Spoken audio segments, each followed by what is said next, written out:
Então, pega essa visão. Se você não está se sentindo alegre, se você não está vivendo a alegria, tem algo de errado. E a gente vai chegar numa conclusão bíblica disso. Não estou dizendo que você não passa por aflição. O que eu estou dizendo é que você passa por ela com alegria. Alegria. E como que você tem esse resultado? Bom, para isso a gente precisa acompanhar o raciocínio de Paulo. Ele começa esse raciocínio em Romanos 12:1. Ele continua na segunda carta à igreja de Corinto, no capítulo 2. Ele vai além na conclusão dos maus sentimentos que atrapalham a sua alegria em Gálatas 5:22. Então esse é mais ou menos por onde que a gente vai levar, tá? Primeiro versículo base. A alegria do Senhor é a nossa força. Isso não é algo que eu preciso dar em referência bíblica. Isso é algo que já está na boca do povo. Isso é algo que o brasileiro já conhece. Graças a Deus por termos esse conhecimento por conta da nossa cultura. Então, a alegria do Senhor é minha força. Ok, isso é uma promessa bíblica. Tem músicas sobre assim, né? A alegria do Senhor é minha força. Acho que a Isadora Pompeu que canta, né? Muito boa, vale muito a pena escutar. Então, a partir desse versículo, se a alegria do Senhor é a minha força e eu estou me sentindo fraco de alguma forma, o que houve com a alegria do Senhor que me faz forte? E da onde vem essa alegria? Então, vamos fazer o caminho contrário. A alegria, ela faz parte do fruto do Espírito Santo. Se você for ler lá Gálatas 5:22, que foi a referência que eu dei para vocês há pouco tempo atrás, agora, né? Gálatas 5:22 fala sobre quais são os frutos do Espírito. E pensa que esse é um fruto e que tem todos esses sabores, tá? Então, ele tem uma árvore, que é a árvore da vida, e a árvore de Deus, de Jesus, que é o caminho, a verdade e a vida. E o fruto dessa árvore, que é gerado a partir da seiva que está dentro dela, e essa seiva é o Espírito de Deus que flui, né?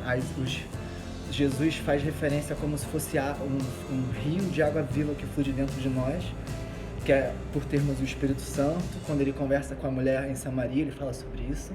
Você pode também pesquisar se você quiser. E ele fala como, e essa referência, né, de algo que sai de dentro de nós e produz um fruto, como uma árvore.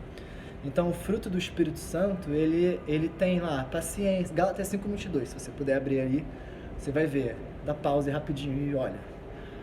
Longanimidade, paciência, mansidão, domínio próprio, amor, alegria. Então, tem alguns lá para você ler, é bem legal. E beleza, se a alegria é um fruto do Espírito, e a alegria do Senhor, que é essa alegria que vem do Espírito, é a minha força, e eu estou me sentindo fraco, ou desencorajado, ou entristecido, ou, enfim, essas coisas que nos distraem, como que a gente percorre isso, né?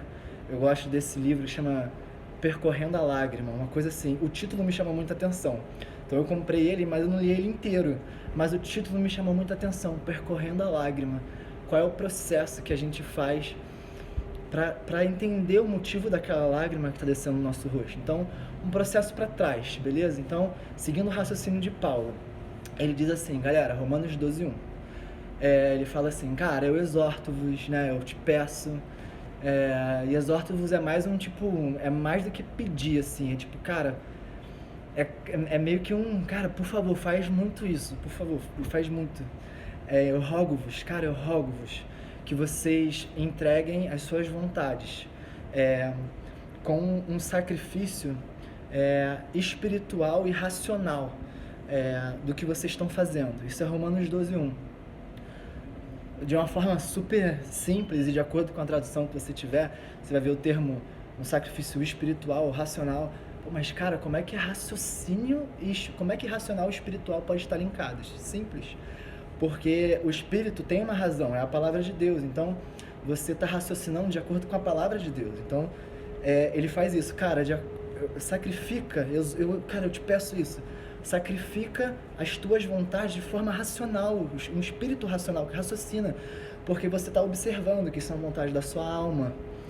Esses sentimentos, essas emoções que você está escolhendo se apegar e dar atenção a elas, são coisas da sua alma, sabe? Essa emoção toda que você está levando, você sabe que não é tudo isso.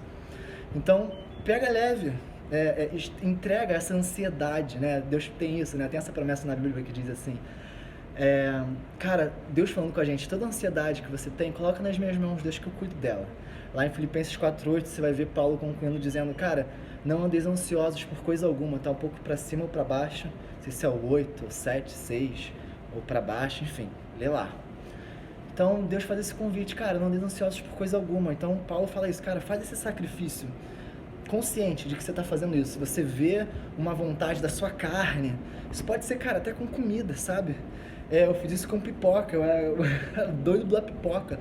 Senti o cheiro de pipoca assim, ficava doido. Chega a ser engraçado, mas é verdade, cada um com as suas coisas, com suas batalhas. E cara, eu fiquei um tempo sem comer pipoca, e sempre que eu via, eu ficava forte, falava, não, eu sei que isso é a vontade da carne, eu vou ser fiel no pouco, porque não tem essa necessidade, e eu vou usar essa experiência aqui para treinar. Você fiel no pouco. Então, agora eu estou conseguindo eu vou conseguir controlar minha carne agora, e depois eu vou conseguir controlar ela em outras situações. Então, ser fiel no pouco, Deus vai te colocar sobre muito. Então, começar o processo. A fé sem obras é morta. Então, faz alguma coisa. Desde fazer um sacrifício, né? E Paulo conclui esse Romanos 12:1, dizendo, cara, e esse é o verdadeiro culto a Deus. Isso é um culto de verdade. É no teu dia a dia. Domingo é legal ir na igreja, mas, cara, o verdadeiro culto que Paulo fala é você fazer esse sacrifício espiritual e racional para Deus. Irado, né? Então, seguindo o raciocínio de Paulo, ele faz esse rógos, e lá em 1 Coríntios 2, ele começa a dizer sobre duas coisas. Lá ele fala sobre como que quando você se posiciona dessa forma, porque nesse sentido, no posicionamento de Romanos 12:1, você está agindo como um ser espiritual. E lá em 1 Coríntios 2, ele fala sobre o que acontece no reino espiritual quando você se posiciona como um espírito, que é o que você é. Aí olha só o que ele vai dizer, tem 2 pontos principais ali. Primeiro, ele diz assim, cara, você vai passar a conseguir observar quem se posiciona como espírito e quem não. E ele complementa, e olha, acho que está no versículo 6. Ele complementa assim, cara, ó, quem não se posiciona como espiritual, tu nem dá bola porque a pessoa fale para as opiniões dela. Primeira coisa. Porque não tá na mesma vibe, entendeu? Ele vai falar sobre isso, sobre como que as pessoas que não se posicionam como espiritual, como que elas vão achar estranho, vão ter dificuldade em entender o teu tipo de posicionamento. E ok, ele comenta sobre isso, que é pra nos, acho que até, tipo, tudo bem, cara, fica tranquilo. Nem todo mundo vai entender e você vai ficar ok com isso. E aí, o próximo ponto principal que ele fala, que pra mim é o mais importante, que conecta com a continuação do raciocínio dele em outra referência, que a gente já vai chegar lá, é quando ele diz assim, olha, por conta do teu posicionamento espiritual, você vai passar a frutificar o fruto do Espírito. E qual é o fruto do Espírito? Continuando o raciocínio dele, você já leu 1 Coríntios 2 toda, porque tu pausou aí e leu, escutou isso, agora você pausou, você foi lá, leu. Agora a gente vai para Gálatas 5:22. Aí ele termina 1 Coríntios 2 falando que você vai frutificar, né? Fala sobre esses 2 tópicos que eu apresentei, mais algumas outras coisas, mas o principal é em volta disso. E aí diz que você vai frutificar. Show. Vou frutificar o fruto do Espírito, que é Gálatas 5:22. Então, a partir do meu posicionamento de Espírito, cara, eu começo a frutificar tudo que está lá escrito. Que se você ainda não foi olhar, olha agora, porque isso é extremamente importante. De tudo, cara. Gálatas 5:22, rapidinho, vai lá e lê. Muito interessante. Quanto mais versões você lê desse versículo diferentes, você vai abrindo você vai virando umas chaves, assim. Você vai entendendo melhor o que está disponível para você. Pode ser em inglês, pode ser versão Kids, versão atualizada, versão moderna. é aquela Bíblia freestyle muito boa. Cara, o que for, vai lá ver e entender o que frutifica a partir de você. Então, beleza, lembrando, galera, a gente começou dizendo que a alegria do Senhor é a minha força. E aí, no final de Gálatas 5, seguindo, a gente falou de Gálatas 5:22, se você ler até o finalzinho, falta muito pouco, é só alguns versículos depois, você vai chegar na conclusão de Gálatas 5, que é o final do livro para essa igreja. E ele conclui dizendo o seguinte, olha só, se isso não estiver acontecendo, se esse processo aqui não estiver acontecendo, você vai ter maus sentimentos. Então esse é o termômetro para nós na fé. Há maus sentimentos, eu estou ansioso, eu estou preocupado, desequilibrado, eu me vejo desequilibrado, maus sentimentos. A gente pode falar sobre quais são os maus sentimentos. Na Bíblia, o que ela fala sobre isso, a gente pode falar disso se vocês pedirem, tem que pedir, mas acho que a gente sabe, né? A gente sabe quando a gente está se sentindo mal. Tudo bem, a gente pode ver o que a Bíblia diz, mas a gente sabe quando a gente está se sentindo mal. Então, a partir de um posicionamento espiritual, começando em Romanos 12:1, você vai observar como isso vai reagir à sua volta, as pessoas à sua volta. Fala sobre isso em 1 Coríntios 2, o capítulo inteiro. E também sobre você, por conta desse posicionamento, começar a frutificar. E frutificar o quê? E aí ele continua em Gálatas 5:22 falando sobre o que você frutifica. E se você tiver precisando de algum equilíbrio, ele diz que o termômetro são esses maus sentimentos. Então, cara, que a paz que excede todo entendimento preenche teu coração. Filipenses 4:8, vai lá ler.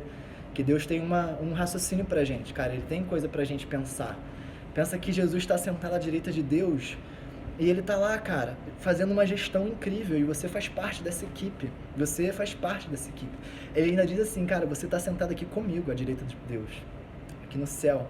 Essa é a tua posição espiritual de autoridade, cara. Então, olha o que você fala, olha o que sai da tua boca, porque isso tem muito poder, porque você está numa posição de autoridade espiritual.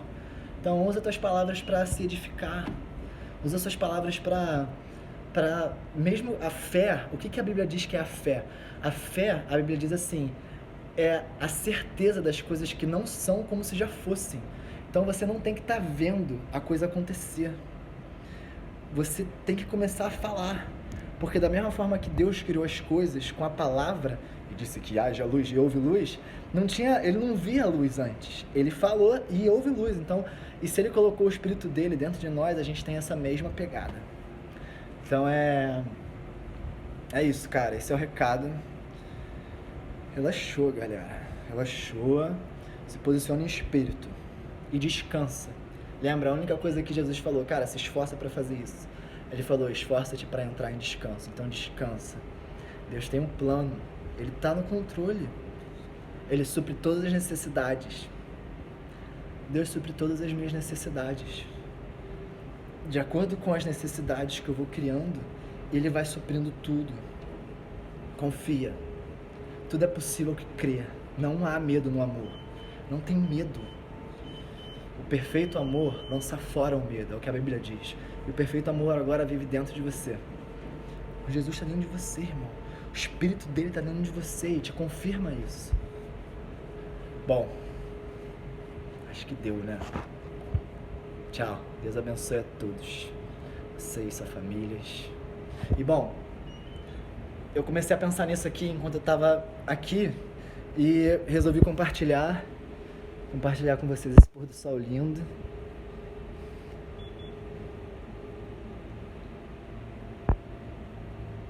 Eles são os prédios de downtown em LA. Muito lindo. Tchau.